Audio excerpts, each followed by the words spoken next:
तो नमस्कार दोस्तों, स्वागत है आप सभी का हमारे YouTube चैनल रोजगार तक पे। तो आज मैं पुनः आप लोगों के बीच एक नए सब्जेक्ट हिस्ट्री का एक टॉपिक लेकर आया हूं, जो कि एंशिएंट हिस्ट्री से है, प्राचीन इतिहास से, बौद्ध धर्म, जिसके संस्थापक थे महात्मा बुद्ध। तो इसके बारे में आज हम लोग पूरा डिटेल से पढ़ने का प्रयास करेंगे। तो आइए समझते हैं कैसे बौद्ध धर्म की स्थापना हुआ और किस प्रकार से यह जो है काम किया। ठीक ना। तो देखिए, 6ठी शताब्दी ईसा पूर्व में जो नए नए धर्मों का दौर चल रहा था, बहुत सारे धर्मों का उदय होना प्रारंभ हुआ। तो उसी दौर में 6ठी शताब्दी ईसा पूर्व में बहुत सारे नए नए धर्म का उदय हुआ।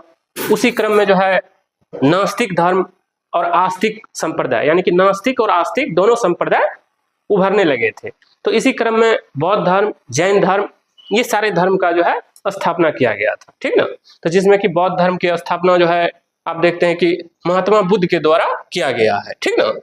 तो इसको आप जो है ध्यान रखिएगा। बौद्ध धर्म की जो स्थापना है वो हुआ है महात्मा बुद्ध के द्वारा।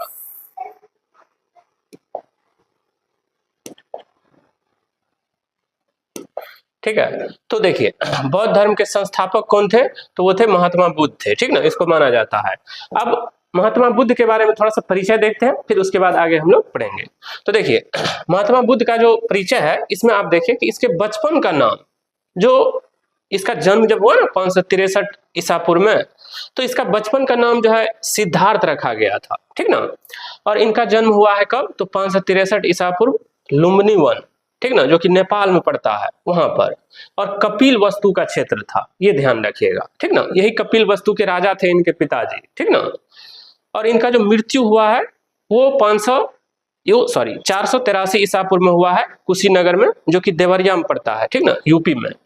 और देखिए, ये मृत्यु की जो घटना है ना, इसको कहा गया महापरिनिर्वाण। ठीक है, महापरिनिर्वाण ध्यान रखना है। जब ज्ञान प्राप्ति होगा तो उसको निर्वाण कहेंगे, आगे बताएंगे। लेकिन यहाँ पे क्या है? मृत्यु, इसमें महापरिनिर्वाण। ठीक है। तो मृत्यु हुआ है कुशीनगर देवरिया में। पिता का जो नाम था ये था सुद्धोधन। ठीक है। इसके पिता का नाम क्या था? तो इसके पिता का नाम था सुद्धोधन। ठीक है, जो कि कपिल वस्तु क्षेत्र, जहां इसका जन्म हुआ था, वहां के राजा थे। और ये शाक के कुल के थे, शाक के वंश के राजा थे। ठीक ना, ये ध्यान रखिएगा। फिर इसकी माता, जो इसकी माता थी जिससे इनका जन्म हुआ, उसकी नाम था महामाया देवी। और ये भी राजकुमारी थी। किस वंश की? तो कोलिय वंश की राजकुमारी थी। यानी इनके पिताजी भी राजा है और इनकी जो माता है वो भी राजकुमारी है। ठीक ना, राजा के परिवार से है, ये ध्यान रखना। फिर देखिए, जैसे इस बच्चे का जन्म हुआ, तो जब इनकी माता लुम्बिनी वन यानी जंगल के रास्ते से अपने मायके जा रही थी, तो उसी क्रम में जंगल में ही प्रसव पीड़ा हुआ और वहीं पे जन्म हुआ इसका। ठीक ना। तो ज्यादा सुविधा न होने की वजह से, प्रसव पीड़ा अधिक होने की वजह से 1 सप्ताह के अंदर ही इसकी माता महामाया देवी का जो है निधन हो गया। ठीक ना। तो जब उसका मृत्यु हो गया इसकी माँ का, तो उसके बाद इसकी जो मौसी थी, जिसका नाम था प्रजापति गौतमी, जो बाद में चल के इसकी सौतेली माँ बनी है। ठीक ना, यही प्रजापति गौतमी, इन्होंने इसका पालन पोषण करने के उद्देश्य से इनके पिताजी के साथ शादी रचाई। यानी कि इसकी दूसरी जो माँ थी, सौतेली माँ, वो खुद इसकी मौसी बनी है, जिसका नाम प्रजापति गौतमी है। इसीलिए हमने लिखा सौतेली माँ या मौसी, एक ही बात है। क्योंकि इसकी मौसी ही इसके अपनी माँ जो जन्म दिया, उसके मृत्यु के बाद इनके पिताजी के साथ शादी किया, इसीलिए सौतेली माँ भी हो गया, जो कि पहले मौसी थी। ठीक ना। तो प्रजापति गौतमी नाम था, ये भी ध्यान रखना है। आगे देखिए, जब इनका जन्म हुआ तो ये काफी ज्यादा विचलित रहने लगा था, मन शांत नहीं रहता था, संसारिक चीजों में जो है खोया रहता था। ठीक ना। तो ये इनका मन जब भटकने लगा काफी ज्यादा, एक मतलब चिंतन में था कि आगे ये जिंदगी इतना मतलब संघर्षशील क्यों है, दुख में क्यों है। ठीक ना। तो इस बात को लेके ये ज्यादा परेशान था, सोचते रहता था। तो इनके पिताजी ने क्या किया कि एक जो है ज्योतिषी बुलवाया। ठीक है। उनसे जब इनका भविष्यवाणी देखा गया, तो उन्होंने कहा कि देखिए, यह बच्चा जो है आगे चल करके या तो सन्यासी बनेगा या फिर बहुत बड़ा राजा बनेगा, क्योंकि ये विलक्षण प्रतिभा के बालक है, ये कोई नॉर्मल बच्चा नहीं है, ये आगे चल के कुछ बड़ा करेगा। ठीक ना। तो इनके पिताजी को थोड़ा सा मानसिक रूप से जो है परेशानी होने लगा कि इकलौता बेटा है, आगे चल के अगर सन्यासी बन गया तो फिर हमारा राजपाट कौन देखेगा, है ना। तो ऐसा करते हैं कि इसका शादी विवाह कर देते हैं ताकि ये पारिवारिक जो है जीवन में फंस जाएगा, तो सन्यासी नहीं बन पाएगा। इसीलिए बहुत कम उम्र में, मात्र जो है 16 वर्ष की उम्र में इनका शादी हो गया यशोधरा नाम की महिला से, 16 वर्ष की उम्र में, ठीक है, बहुत कम एज में। तो शादी कर दिया। फिर चल के देखा गया कि इसका मन फिर भी शांत नहीं है ना, तरह तरह के विचार में खोए रहता है, अकेलापन में बैठे रहता है, सोचते रहता है, ठीक ना। तो फिर इसके बाद एक ज्योतिषी को फिर बुलाया गया, और जब उन्होंने फिर भविष्यवाणी किया तो बोले कि देखिए ऐसा है कि ये पक्का कंफर्म है कि ये सन्यासी ही बनेगा, घर छोड़ के आगे चल के सन्यासी बन जाएगा। तो इनके पिताजी को और ज्यादा टेंशन होने लगा कि अब तो एकदम स्पष्ट है कि ये घर छोड़ ही देगा, ठीक ना। तो इनके लिए क्या किया गया कि सारे सुख सुविधा से लेस महल का निर्माण किया गया, ताकि एक जरा सा भी इसको जो है ना कष्ट ना हो। क्योंकि वो जो भविष्यवाणी किया था ना, उन्होंने बोला कि देखिए जब इसको जरा सा भी कष्ट का एहसास होगा, जरा सा भी इसके जीवन में दुख का एहसास होगा, तो ये बच्चा घर छोड़ देगा, सन्यासी बन जाएगा। तो इनके लिए इसके पिताजी ने प्लानिंग किया था कि हम जितने भी मौसम है, चारों सीजन के लिए, चारों ऋतु में अलग अलग कंफर्ट जोन का जो है निर्माण कर देंगे, ताकि इस बच्चा को जरा सा भी दुख ना हो। और अपने महल से बाहर जाने ही नहीं दे रहा था, ताकि बाहर का जो है नजारा नहीं देख पाएगा और इसको दुख का एहसास नहीं होगा। हमेशा खुश ही खुश इसके पास सुविधा देता था, सारी सुविधाओं से सुसज्जित महल का निर्माण किया गया था, ठीक ना। परंतु फिर भी इन्होंने एक रोज अपने सारथी चन्ना को लेके, जो इसका सारथी था चन्ना, उसके साथ महल से दूर घूमने के लिए निकला जंगल में, वही लुम्बिनी वन में। तो वहां पे बैठ के जब ये देख रहे थे रोड के किनारे पे, तो इन्होंने 4 दृश्य देखा, ठीक है। उसमें देखा कि एक बूढ़ा व्यक्ति जा रहा है जो अपने शरीर को लेके काफी ज्यादा परेशान है। फिर दूसरा देखा कि एक जो है बीमार व्यक्ति जा रहा है, वो भी अपने शरीर को लेके कष्ट से परेशान है, यानी कि दुखी है। तीसरा व्यक्ति एक और देखा जिसमें कि था एक जो है मृत व्यक्ति जा रहा है, यानी एक बूढ़ा, एक बीमार और एक मृत, मृत यानी लाश जा रहा है, डेड बॉडी। तो उसको देखा तो सब रोते हुए बिलखते हुए जा रहा है। तो उसमें भी इसको काफी दुख ज्यादा एहसास हुआ, दुखी महसूस किया अपने आप को कि जिंदगी में बहुत कष्ट है, देखो बूढ़ा होने के बाद भी कष्ट है, बीमार होता है फिर भी कष्ट है ना, मृत्यु भी सत्य है, मरता भी है आदमी।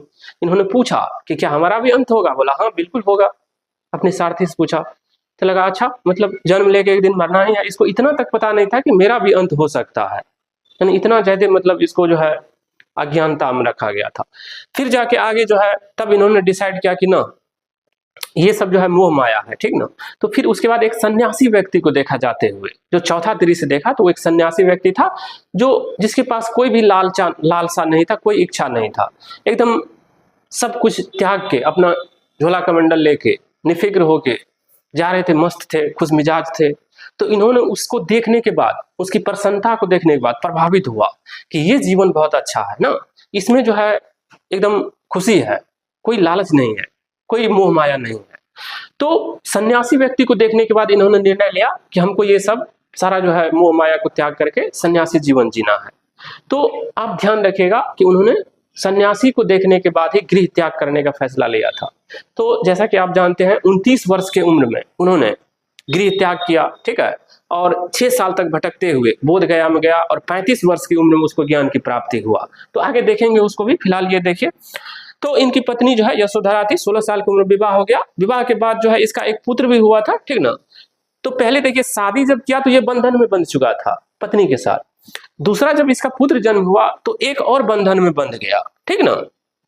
तो इसीलिए अपने पुत्र का नाम इन्होंने राहुल रखा था, क्योंकि राहुल का अर्थ ही होता है एक और बंधन, ठीक है। तो ये एक लॉजिक है यहाँ पे, इसको भी आप समझिएगा। आगे देखिए,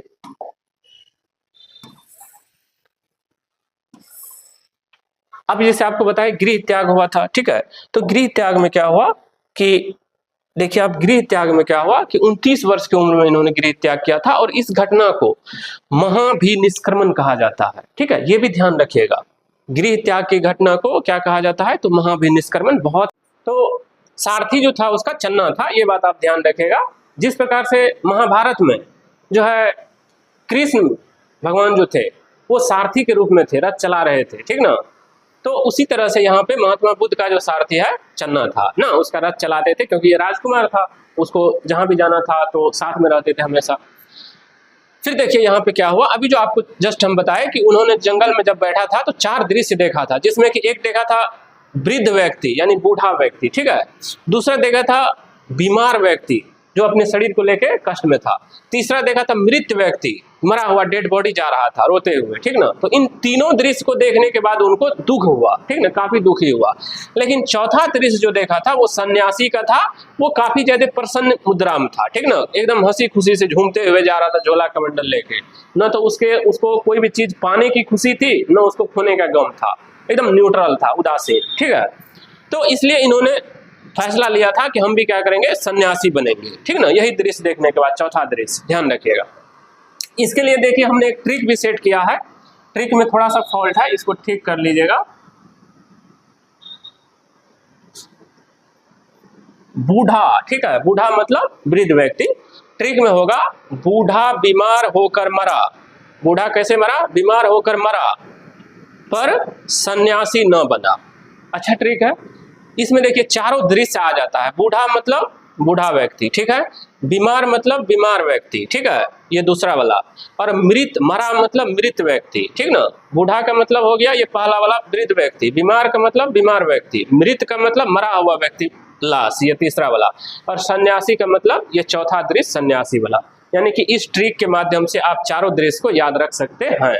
बूढ़ा बीमार होकर मरा पर सन्यासी न बना, ठीक है। आगे देखिए, अब जैसे इसको आप देखते हैं कि 29 वर्ष की उम्र में इन्होंने जो है गृह त्याग किया, ठीक ना, और 6 साल तक भटकते भटकते यही लुम्बिनी वन नेपाल से बिहार प्रवेश किया और इधर से वैशाली के रास्ते से बोध गया गया, ठीक ना। बोध गया में इन्होंने पीपल वृक्ष के नीचे निरंजना नदी किनारे तपस्या किया, ठीक है। वहां पे जाके इनको ज्ञान की प्राप्ति हुई, ठीक है।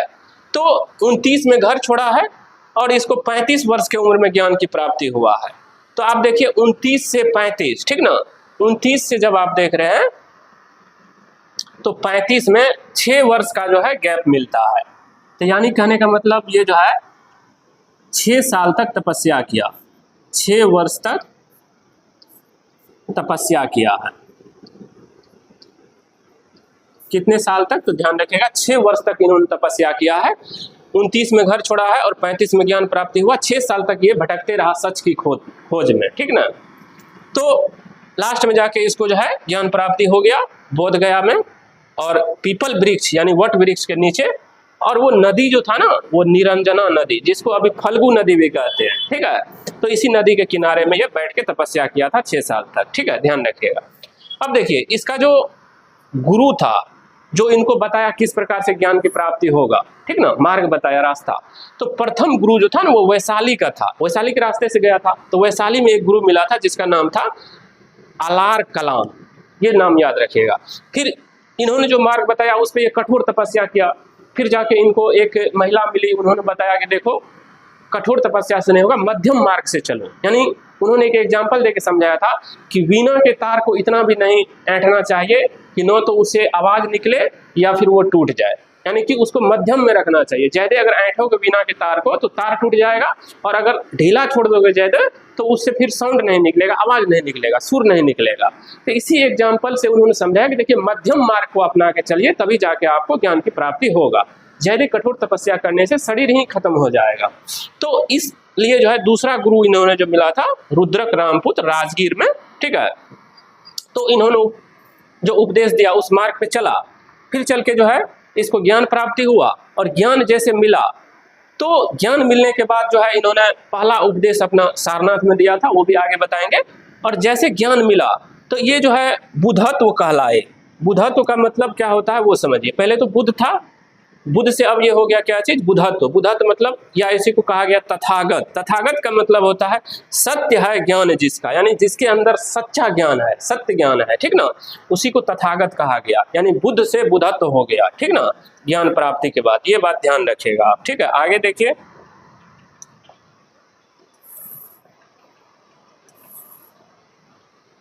आगे देखिए नेक्स्ट स्लाइड पे। जब ज्ञान मिला इसे, ठीक ना, तो इन्होंने जो है प्रथम अपना उपदेश दिया, ठीक है। तो अब उस उपदेश में देखिए क्या बोला था। पहला जो उपदेश दिया था, इसका जो 5 मित्र था जो इसके साथ में पहले छोड़ के भाग गया था, ठीक ना, उन्हीं को सारनाथ में फिर बुला के फिर आया इनसे उपदेश लेने ज्ञान प्राप्ति के बाद। तो उन्हीं 5 मित्र को इन्होंने उपदेश दिया था, ठीक है। तो इसमें देखिए आप थोड़ा ध्यान रखिएगा कि कहाँ पर उपदेश दिया था। तो सारनाथ, जो कि बनारस अभी कहते हैं, ठीक ना, और इसी बनारस को ऋषिपतन भी कहते हैं, तीनों नाम है। और ये है कहाँ पे? यूपी में है। और इस घटना को कहा गया धर्म चक्र परिवर्तन, यानी धर्म में जो है परिवर्तन हो रहा है, ठीक ना, तो इसलिए इसको कहा गया प्रथम उपदेश को धर्म चक्र परिवर्तन की घटना, ठीक है, आप ध्यान रखिएगा। गृह त्याग को महाभिनिष्क्रमण, ज्ञान प्राप्ति को निर्वाण, और यहाँ पे जो है प्रथम उपदेश को धर्म चक्र परिवर्तन, और जब इसका मृत्यु होगा तो उसको कहेंगे महापरिनिर्वाण। 4 घटना है, ध्यान रखिएगा। अब देखिए, जैसे प्रथम उपदेश दिया, फिर इसी तरह से अंतिम उपदेश भी दिया होगा। तो अंतिम उपदेश इसका एक अंतिम शिष्य था, जब वो मर रहा था ना, मृत्यु हो रहा था महात्मा बुद्ध का, तो उस टाइम पे एक अंतिम शिष्य बना था जिसका नाम था सुभद्र, उन्हीं को इन्होंने अपना जो है अंतिम उपदेश दिया था, ठीक है। तो ये भी इंपॉर्टेंट है, चाहे अंतिम शिष्य पूछे या अंतिम उपदेश पूछे तो दोनों का आंसर यही होगा, ठीक है। आगे देखिए, सबसे ज्यादा जो इन्होंने उपदेश दिया था, सर्वाधिक उपदेश, तो वो कहाँ पे दिया था? तो वो दिया था श्रावस्ती का क्षेत्र, जिसको कौशल क्षेत्र बोलते हैं, ठीक ना। ये कौशल वही है जो आप 16 महाजन पद पढ़ते हैं ना, काशी, कौशल, अंग, वज्र, क्रू, पंचाल, मत्स्य, सुरसेन, अस्मक, अवंती, गंधार, कम्बोज, मगध, है ना, ये वही 16 में से एक है कौशल, ठीक है। तो यहाँ पे इन्होंने सबसे ज्यादा उपदेश दिया था। ये भी एक क्वेश्चन बनता है, ध्यान रखिएगा। इनका जो प्रिय शिष्य था, प्रिय शिष्य का नाम था आनंद, ठीक है, एकदम आनंद में रहता था, जो सबसे लाडला था, प्यारा था, हमेशा इसके साथ में रहता था और इसका हर बात मानता था लगभग महात्मा बुद्ध। इसी के कहने पे, ठीक ना, आनंद के कहने पर ही जो है महात्मा बुद्ध ने महिलाओं को संघ में शामिल होने का अनुमति दिया था, प्रवेश का अधिकार दिया था, क्योंकि पहले इस संघ का नियम ऐसा था बौद्ध धर्म का कि इसमें महिला शामिल नहीं हो सकती है, ठीक ना, महिला के शामिल होने पे प्रतिबंध लगा हुआ था। तो जब महात्मा बुद्ध अपने माताजी के से मिलने के लिए गया, ज्ञान प्राप्ति के बाद घर, इनके पिताजी बुलाए थे, तो इनकी माता जो है काफ़ी भावुक हो गई और बोले कि देखो ऐसा करो कि मुझे भी अपने साथ लेके चलो, ठीक ना। तो ये बोले नहीं, हमारे संघ का ऐसा नियम है कि महिला को हम शामिल नहीं कर सकते हैं। तो बाद में चल के आनंद जो है बहुत रिक्वेस्ट किया कि देखिए माताजी है, आप बात मान लीजिए, है ना। तो उनके बहुत आग्रह करने पे महात्मा बुद्ध ने डिसीजन लिया कि ठीक है, अब महिला को भी शामिल करते हैं, लेकिन महिला को संघ में शामिल करने से ये धर्म हमारा ज़्यादा दिनों तक नहीं चल पाएगा, इसका नियम जो है ज़्यादा दिनों तक फॉलो नहीं हो पाएगा। तो फिर भी शामिल करने का अनुमति दिया। तो पहली जो इसकी महिला शिष्या बनी थी वो इसकी जो सौतेली माँ थी, जो इसकी मौसी थी, है ना, प्रजापति गौतमी, वही बनी है, ठीक है, पहले यही शामिल हुई, प्रथम महिला शिष्या। ध्यान रखिएगा, बहुत इंपॉर्टेंट क्वेश्चन है, बीबीए बनेगा। आगे देखिए, नोट में कुछ बात है, इसको देखिए। बुद्ध ने जो है प्रिय शिष्य आनंद के आग्रह पे महिलाओं को संघ में शामिल, यही बात जो अभी आपको हम समझाए, अनुमति दिया था, ठीक ना, किसके कहने पे? तो आनंद के कहने पे, ध्यान रखिएगा। आगे देखिए, महात्मा बुद्ध ने जब ज्ञान प्राप्ति हुआ तो इन्होंने अपना जो है उपदेश दिया, जिस उपदेश में एक 4 जो है आर्य सत्य, परम सत्य, ऐसा जो है इन्होंने बोला कि देखो ये 4 बात एकदम परम सत्य है। कौन सी बात? तो देखिए, पहला इन्होंने जो बोला वो बोला कि देखिए संसार जो है वो दुखों से भरा हुआ है, यानी ये दुनिया हर किसी को जो है दुख है, कोई भी यहाँ पे खुश नहीं है, सबके साथ कुछ न कुछ समस्या हो ही रहा है। भले कुछ लोग अपने आप को छुपा लेते हैं, लोग दूसरों के साथ बताते नहीं है, लेकिन रियलिटी यही है कि सब अपने आप में दुखी है, कोई भी यहाँ पे खुश है नहीं। और दुखी क्यों है? तो अपनी इच्छा के वजह से, तृष्णा के वजह से, चाहत की वजह से, लालसा की वजह से। अगर आदमी अपनी इच्छा को खत्म कर दे, चाहत को मिटा दे कि हमें कुछ नहीं चाहिए, जो है सब कुछ सही है, तो उसके अंदर कोई भी दुख नहीं रहेगा, कोई घृणा नहीं रहेगा, किसी के साथ भी नफरत नहीं रहेगा, ठीक ना। तो महात्मा बुद्ध ने ये बात बहुत पहले ही बता चुका है कि संसार क्या है? संसार दुखों से भरा हुआ है, ठीक है। और दुख का जो कारण है, दुख का जो कारण है ना, वो क्या है? तो मनुष्य के दुख का कारण मनुष्य की इच्छा शक्ति है। इच्छा को देखिए उन्होंने दुख का कारण बताया है, ये बात एकदम सत्य है। फिर आगे देखिए, बोला कि दुख जो है ना वो समुदाय में आता है, ग्रुप्स में आता है। अगर एक समस्या आया तो दूसरा भी आएगा, तीसरा भी आएगा, समस्या एक साथ आ जाता है, बहुत सारे समस्या, ठीक ना। अकेला अकेला नहीं, एक समुदाय में आएगा ग्रुप दुख, ठीक है। तो ये बात भी एकदम परम सत्य है। आप खुद इस चीज को फील कर रहे होंगे कि जब भी आपको कोई समस्या आता होगा तो बहुत सारा समस्या एक साथ आता होगा। फिर देखिए, बोला कि देखिए दुख आता है तो सही है भाई, लेकिन दुख का निवारण भी किया जा सकता है। अगर कोई बीमारी है तो उसका इलाज भी है, दवा खाना पड़ता है, ठीक ना। तो बोला दुख का निवारण किया जा सकता है, ये भी बात परम सत्य है। तो कैसे निवारण किया जा सकता है? तो इसके लिए इन्होंने जो है 8 मार्ग बताया जिसको अष्टांगिक मार्ग कहते हैं। बोला कि इन 8 मार्गों को जो फॉलो करेगा, इस नियम को जो फॉलो करेगा, उसके जीवन में कभी दुख नहीं होगा। तो उसको अष्टांगिक मार्ग पे चलना पड़ेगा, ठीक ना। तो वो अष्टांगिक मार्ग क्या था, तो उसको आइए हम लोग देखते हैं, ठीक ना। अष्टांगिक मार्ग क्या था, तो उसको देखते हैं। बुद्ध के द्वारा जो है दिए गए अष्टांगिक मार्ग, ठीक ना। तो ये देखिए क्या है, इस पे थोड़ा सा ध्यान दीजिए। अष्टांगिक मार्ग क्या था, इसमें 8 बात उन्होंने बोला था, जिसमें बोला कि देखिए सम्यक दृष्टि, दृष्टि का मतलब देखना, यानी आपका नजरिया सही होना चाहिए, गलत नजरिए से किसी को भी मत देखिए। दूसरा इन्होंने बोला कि सम्यक संकल्प, आप जो संकल्प लेते हैं कि हमें ये काम करना है, ये करना है, तो वो संकल्प भी आपका सही होना चाहिए। ध्यान रखिएगा, सम्यक का मतलब होता है सही, ठीक है, सब में लगा हुआ है सम्यक। तो सम्यक दृष्टि, सम्यक संकल्प, सम्यक वाक्य, वाक्य मतलब बोलना, आप जो बोलते हैं वो भी सही चीज बोलिए, ठीक ना, गलत मत बोलिए। सम्यक कर्म, कर्म आप समझते हैं जो आप काम करते हैं डेली जीवन में, ये कर्म आपका सही होना चाहिए, क्योंकि आपका यही कर्म है जो आपके पीछे आपको फल देगा, ठीक ना। जैसा आप कर्म करोगे वैसा फल आपको मिलेगा ही मिलेगा, चाहे आज मिले कल मिले, इसी जीवन में आपको ये कर्म का फल मिलेगा, अवश्य मिलेगा, ठीक है। इसलिए हमेशा सही कर्म करना चाहिए। भले आप दूसरों को आंख में धूल झोंक सकते हैं, ठीक ना, लेकिन आप अपने कर्म से नहीं बच सकते, ये बात आप ध्यान रखिएगा। फिर आगे देखिए, सम्यक आजीविका। आजीविका मतलब जो हम दैनिक जीवन में जो काम करते हैं अपना पालन पोषण करने के लिए, घर परिवार चलाने के लिए जो काम करते हैं छोटे मोटे, यही आजीविका है, ठीक ना, जिससे हमारा पेट भरता है। तो ये भी क्या होना चाहिए, सही होना चाहिए, सही तरीके से कमा के खाना चाहिए, गलत तरीका से नहीं। तो सम्यक आजीविका। व्यायाम, जो हम एक्सरसाइज करते हैं वो भी सही तरीके से होना चाहिए, ठीक ना, ऐसा नहीं कि आंख बंद है ध्यान कहीं और है, तो फिर ऐसे में ज्ञान प्राप्ति नहीं होगा।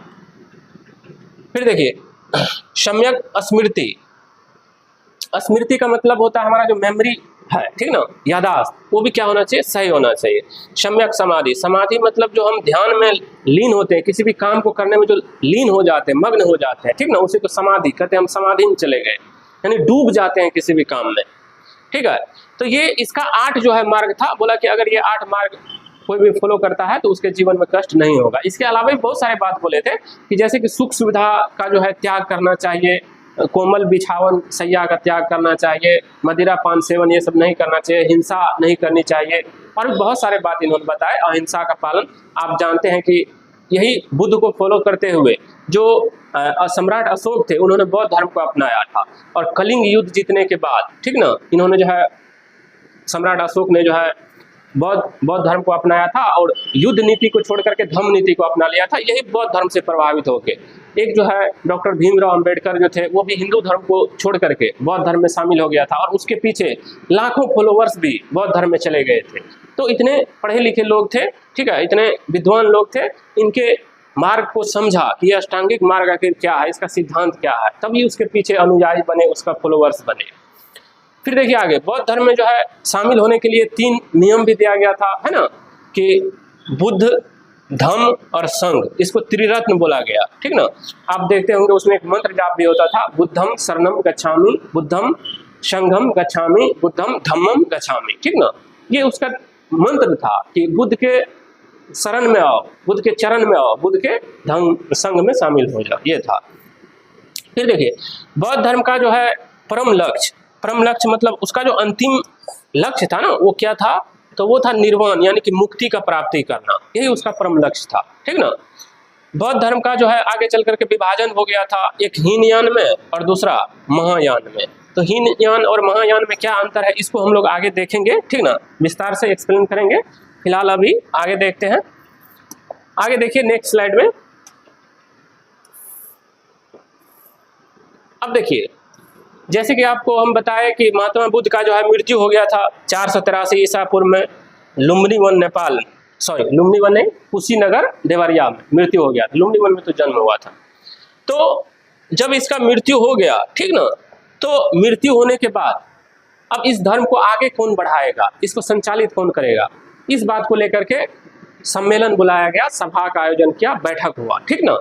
तो पहला जो ये जब बैठक हुआ, तो जब ये मरे थे 483 ईसा पूर्व में मरे, तुरंत बैठक बुलाया, ठीक ना। जैसे हम लोगों में भी देखते हैं अगर किसी का निधन होता है तुरंत बैठक, भोज काज कैसे होगा, है ना। तो ऐसे ध्यान रखना है कि जब ये मरे थे ना, तो पहली बार तुरंत बैठक हुआ था, ठीक ना। तो ये वर्ष है ये स्थान कहाँ पे हुआ था और ये राजा शासक कौन थे वो, और उसकी बैठक की अध्यक्षता किसने किया था, और इस बैठक में मुख्य बिंदु कौन कौन सी निर्णय लिया गया, ये है। तो ये लिस्ट को देखते हैं।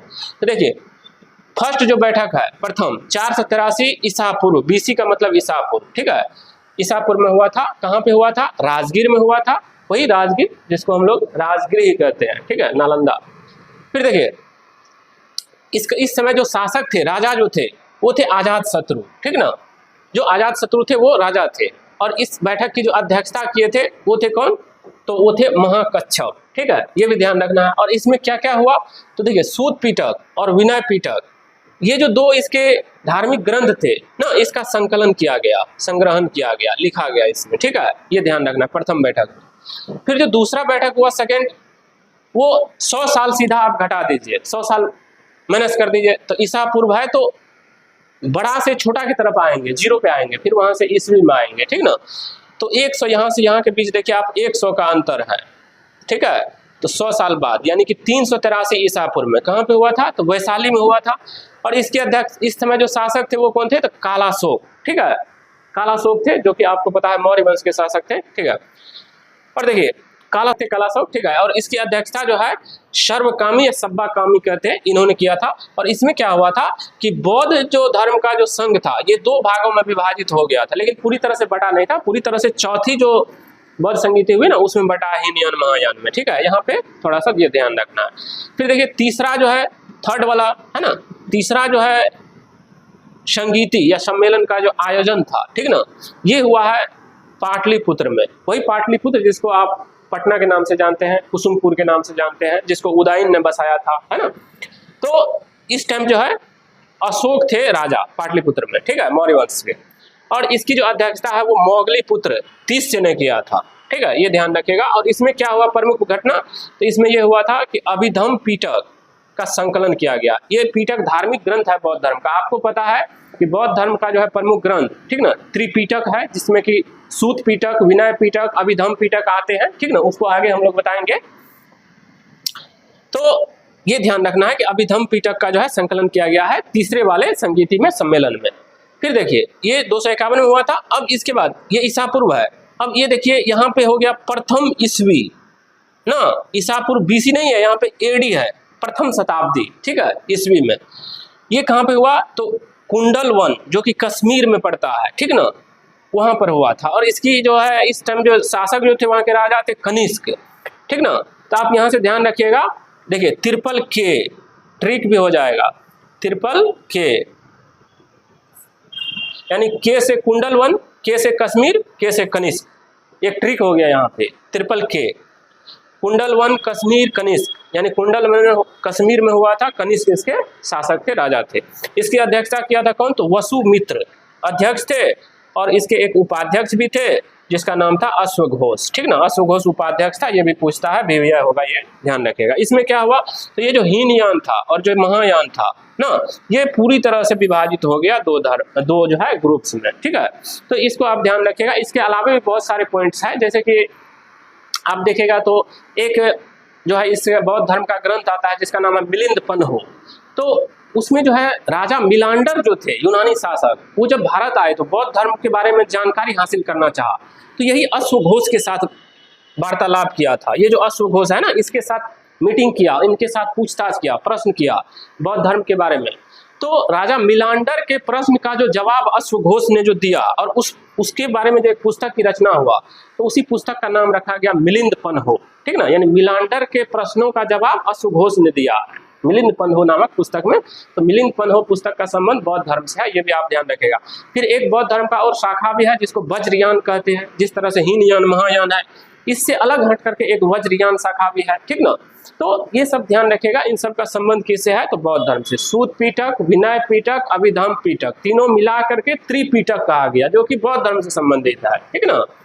और हीनयान, महायान और वज्रयान, ये बौद्ध धर्म के अलग अलग जो है समुदाय है, ठीक है, विभाजन हुआ था, ये ध्यान रखेगा। तो ये बौद्ध धर्म से कुछ महत्वपूर्ण जानकारी था, इसके अलावा भी थोड़ा बहुत है, लेकिन मेन जो बात है जहाँ से क्वेश्चन पूछता है वो हमने आपको इस वीडियो के माध्यम से सारा कवर करने का प्रयास किया। तो मिलते हैं आगे अगला हिस्ट्री के टॉपिक में। अगर आपको हमारा कंटेंट अच्छा लगा हो तो प्लीज़ आप इस वीडियो को ज़्यादा से ज़्यादा शेयर कीजिए और हमारे यूट्यूब चैनल को सब्सक्राइब करके हमें सपोर्ट कीजिए। थैंक यू, धन्यवाद।